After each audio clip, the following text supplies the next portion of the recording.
एक युवा सिंगल विधायक जयराम महतो जो है पूरी सत्ताधारी और विपक्षों का हालत खराब करके रखी है। जेएलकेएम के तरफ ही जनता आकर्षित होगी क्योंकि उन्होंने झारखंड है और जयराम महतो जैसा सैकड़ों युवा जीतकर सदन में विधानसभा में अगर जेएमएम की अगली चुनाव में अपनी अस्तित्व बचाना है तो मुख्यमंत्री को ही पार्टी का। नमस्कार, स्वागत है आप सभी का। मेरा नाम है संतोष और आप देख रहे हैं तिरहुत दस्तक।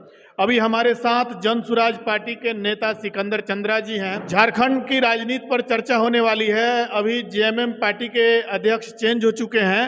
अभी जो है कि राष्ट्रीय अध्यक्ष हेमंत सोरेन जी बन गए हैं, तो इसको लेके अभी बातें करेंगे। जिस प्रकार से जयराम महतो झारखंड में दबदबा बना रहे हैं, जिस प्रकार से उनका जो चहेता है लगातार बढ़ रहे हैं, और इसको लेके कहीं ना कहीं पंचायत स्तर पे जिस प्रकार से जेएमएम के द्वारा प्रयास किया जा रहा है कि जेएमएम के समर्थन में अधिक से अधिक लोग उतरे, इसको लेकर क्या कुछ अपडेट है आज मैं जानने का प्रयास करूंगा। स्वागत है आपका। आपको भी सबसे पहले जनसुराज परिवार में स्वागत है, अभिनंदन है। सबसे पहले जानिए कि यह सिर्फ झारखंड की बात नहीं है। किसी भी राज्य में जब युवा राजनीति में जीतकर आना प्रारंभ करेंगे तो युवाओं के पास जो है विजन होगा, और जब विजन वाले लोग राजनीति में होंगे, विधानसभा में बैठेंगे, तो पुरानी जो भी पार्टियां जो जाति और धर्म की राजनीति जो कर रही है वो सारी राजनीति की खत्मा होगी और बिहार में एक नई सोच भी आएगी। झारखंड के तरह जेएमएम को अपनी रणनीतियों में चेंज करने की ज़रूरत पड़ी। क्योंकि एक युवा विधायक, पूरे झारखंड राज्य में एक युवा विधायक ने सत्ता और विपक्ष दोनों को सोचने के लिए मजबूर कर दी है। सिमिलर उसी प्रकार से समान रूप से बिहार में एक सिंगल व्यक्ति प्रशांत किशोर ने आकर मात्र 6 मंथ में पार्टी बनी हुई, 6 मंथ पार्टी बनी हुई जनसुराज पार्टी, और इन्होंने बिहार के हर सत्ता और विपक्ष के नेताओं के नींद उड़ा कर रखी हुई है। एक एक परिस्थितियों पे घबराहट है हर नेताओं को, वह विपक्ष के नेता हो या पक्ष के नेता हो। यह जीता जागता एग्जाम्पल है। बिहार और झारखंड में सेम परिस्थितियां चल रही है। वहाँ एक युवा सिंगल विधायक जयराम महतो जो है पूरी सत्ताधारी और विपक्षों का हालत ख़राब करके रखी है, नींद उड़ा कर रखी हुई है। उसी का कारण है कि जेएमएम को भी लगता है कि अगर जेएमएम की अगली चुनाव में अपनी अस्तित्व बचाना है तो मुख्यमंत्री को ही पार्टी का राष्ट्रीय अध्यक्ष रखना पड़ेगा। उन्हीं के चेहरा पे हमें पार्टी को भी जीवित रखना पड़ेगा। इसीलिए उन्होंने पुनः जो है एक मुख्यमंत्री को ही पार्टी अध्यक्ष बनना पड़ा है। इससे दिखाई देता है कि जेएमएम की इस सत्ता में जो पार्टी है 2 बार से, उसके पास ऐसा एक भी नेता नहीं है जो पार्टी की अध्यक्षता कर सके और पार्टी को चला सके। मुख्यमंत्री को ही पार्टी का अध्यक्ष बनना पड़ता है। तो यह बहुत बड़ी एक संकेत है परिवर्तन का। झारखंड में भी और बिहार में भी जनसुराज जो परिवर्तन का संकेत लेकर आई हुई है, जो तूफान लेकर के आई हुई है, उसमें पक्ष और विपक्ष दोनों धाराशायी होगी। और उसका आपने जीता जागता एग्जाम्पल देख लीजिए। जो हम लोगों का पटना में जो बिहार बदलाव रैली था, उसके बाद सभी नेताओं का अचानक बरसाती मेढक के तरह ट्वीट पे ट्वीट सोशल मीडिया पे लगातार एक्टिविटी और प्रतिक्रियाएं आने लगी कि जनसुराज की रैली असफल है। अरे भाई, जब असफल होती तो फिर आपको उसको प्रूव करने की ज़रूरत नहीं था। यानी कि आप जो है, आप में डर पैदा हो चुकी है कि जनसुराज की रैली सफल हो गई है। इसे जैसे भी बिहार के जनता को बहलाने फुसलाने के लिए मैं सोशली इन्वायरमेंट बनाऊं कि जनसुराज की रैली असफल रही है, जनसुराज की जनाधार नहीं है। यह घबराहट दिखा रही है नेताओं को। जो कुर्सी पे बैठे हुए नेता है उनकी कुर्सियां खसकने की कगार पे है, इसलिए उनमें घबराहट बनी हुई है। क्या लगता है जिस प्रकार से झारखंड में जयराम महतो झारखंड में अलग अलग क्षेत्रों में अपना दबदबा बना रहे हैं, जो उनके समर्थक लगातार बढ़ रहे हैं, महिलाओं का कहना है कि जेएमएम के द्वारा जो चुनावी दौर में वादा किया गया वो वादा पूरा नहीं किया गया, अगली बार हम लोग उनका समर्थन नहीं करेंगे। तो क्या लगता है जेएमएम के द्वारा फिर से जो वादा किया गया है वो वादा पूरा कर दिया जाता है तो जेएमएम के समर्थक में महिला उतरेंगी, या झारखंड में जिस प्रकार से जेएलकेएम का विस्तार हो रहा है उनके तरफ ज़्यादा आकर्षित होंगी? देखिए, जेएलकेएम के तरफ ही जनता आकर्षित होगी क्योंकि उन्होंने झारखंड की वास्तविक समस्याओं पे बात कर रहे हैं। जिस तरह से बिहार में जनसुराज ने बिहार की वास्तविक समस्याओं पे बात करना शुरू की और बिहार की जनता जाति, धर्म और वर्ण व्यवस्था से ऊपर उठ करके जनसुराज को अपनाना प्रारंभ की।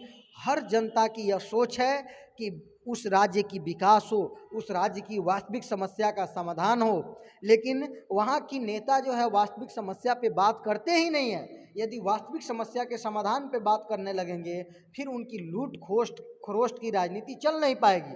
इसलिए जयराम महतो वहाँ पे वास्तविक समस्याओं पे बात किए हुए हैं और जनता उनके साथ जाएगी। अब लाख अपनी वादाओं को सरकार में बैठी हुई नेता पूरा भी कर ले तो अगली चुनाव में जयराम महतो की जो विजन है उसको नज़रअंदाज जनता नहीं करेगी। उसी प्रकार बिहार में जो पिछले 40 सालों से सत्ता में बैठे हुए महागठबंधन रहा हो या एनडीए रहा हो, उन्होंने मान बैठा था कि बिहार का पलायन एक कोड़ है, बिहार का पलायन को दूर नहीं किया जा सकता है।